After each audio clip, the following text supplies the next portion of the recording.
Volgens die Nasionale Instituut vir Oordraagbare Siektes is daar 'n beduidende toename in gevalle in measles in Suid-Afrika aangeteken. Ek gesels nou met Dr. Angelique Coetzee om uit te vind wat ons in hierdie stadium moet weet. So Dr. Angelique, baie welkom terug by Goeiemôre, Good Morning. Goeiemôre en 'n goeiemôre aan al jou luisteraars en kykers daar buite. Goed, wat sal dok uitsonder wanneer 'n mens na die jongste syfers kyk? As ek kyk na die jongste syfers, wil ek eerstens sê, ons het 'n groot probleem. Ons moet kudde-immuniteit kry van 95% en hoër. Dis belangrik vir ons luisteraars en kykers daar buite om te besef dat measles is 'n virus, dis 'n vrek aansteeklike siekte. So een persoon kan tussen 12 en 18 mense aansteek.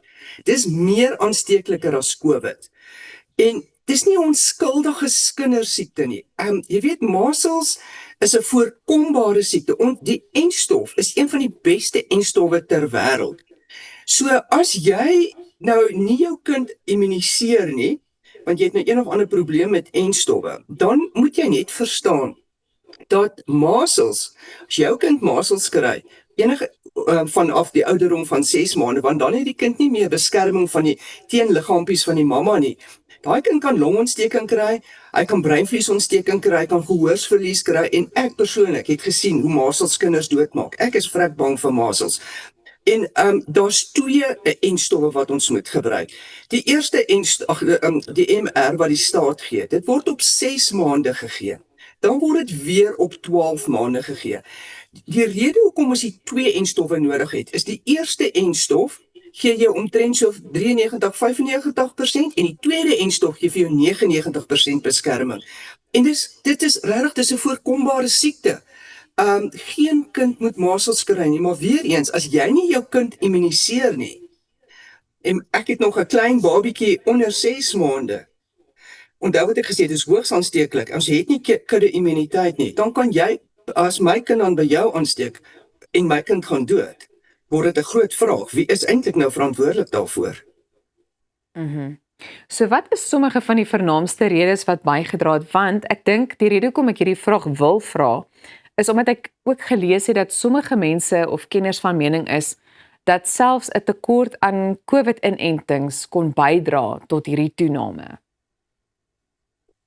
Ek sê dat dit tekort aan COVID-enstof hiertoe sal bydra nie, want dit is twee verskillende virusse. Maar as jou immuunstelsel af is, sê maar jy laat nie jou kind immuniseer nie.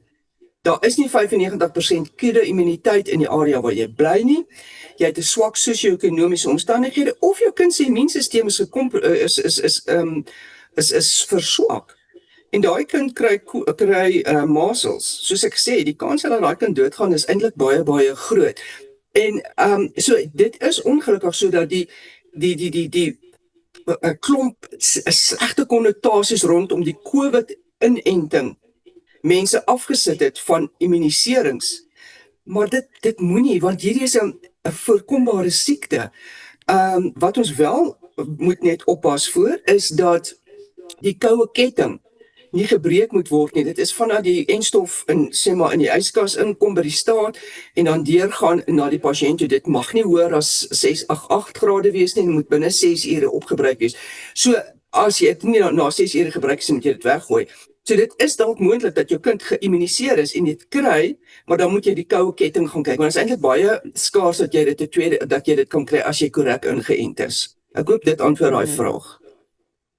Ja, absoluut. En hoe sou dok die belangrikheid van iets soos die standaard van 'n inentingsprogram beskryf of opsom? Opsomming, as ons kyk na die 6 maande en die 12 maande immuniseringsprogram wat ons tans in ons land het, dis measles en rubella, die twee loop hand in hand. Eintlik mumps is die ander ene, die MMR, maar dit kan net in die privaat sektor gekry word. Dis 'n baie goeie program. Weereens, ons moet 95% kudde-immuniteit kry. Measles is 'n voorkombare siekte. Geen kind behoort dood te gaan van measles of blind of breinvliesontsteking te kry nie. Of iemand anders aansteek wat vatbaar is op daai stadium wat nog nie geïmmuniseer is nie. En ek weet ons is nou bekommerd oor hierdie situasie in Suid-Afrika, maar hoe vergelyk ons met ander lande in hierdie stadium? Wel, ons vergelyk nie baie goed in ons land op hierdie stadium nie. Ons die data is vir die eerste immunisering is dit omtrent so 90% as ons nou kyk na kudde-immuniteit, maar met die tweede een is 80%, ongeveer 82%. Dit is nie baie goed nie. Onthou, jou tweede immunisering gee vir jou 99% beskerming. So ons is baie ver daarvan af en dit is baie sleg. Dit maak dat ons hierdie uitbrake sien. En ek gaan weer sê, mense is bekommerd oor die masels, oppas vir die Duitse masels, want dit loop saam.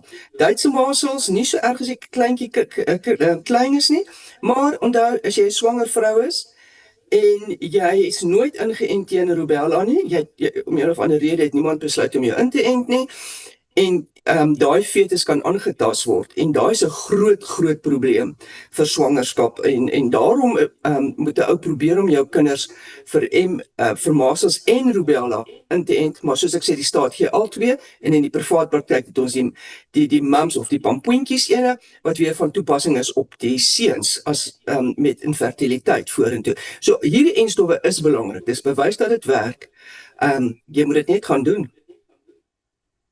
Dr. Angelique, altyd 'n voorreg om met jou te gesels. Baie dankie dat jy vanoggend by ons aangesluit het. Nou ja, ons hoop jy geniet jou ontbyt in die geselskap van Goeiemôre, Good Morning. Bly ingeskakel, want ons is net hierna weer terug en dan fokus ons op alles wat jy rakende boedels moet weet. Bly net waar jy is.